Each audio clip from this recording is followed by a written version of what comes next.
সেই লোকদের দেখো যাদের ভাগ্য তোমার চেয়ে খারাপ। সেই সব লোককে দেখো না যারা তোমার চেয়ে বেশি ভাগ্যবান। তা না হলে তোমরা আল্লাহ তাআলাকে স্মরণ করায় অবহেলা করতে পারো, তা না হলে প্রতিপালকের প্রতি অকৃতজ্ঞ হয়ে যেতে পারো। তাহলে নবী বলেছেন তাদেরকে দেখো যাদের ভাগ্য খারাপ।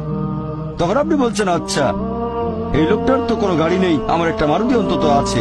তাকে দেখবেন না যারা সে মার্সিডিজ। ও আমার মার্সিডিজ নেই কেন? ওই লোকের গাড়ি নেই, আমার তো একটা আছে। আপনি আল্লাহকে ধন্যবাদ জানাবেন।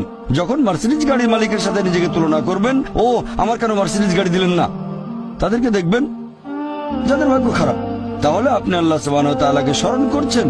আর এটাই বৈশিষ্ট্য মানুষের।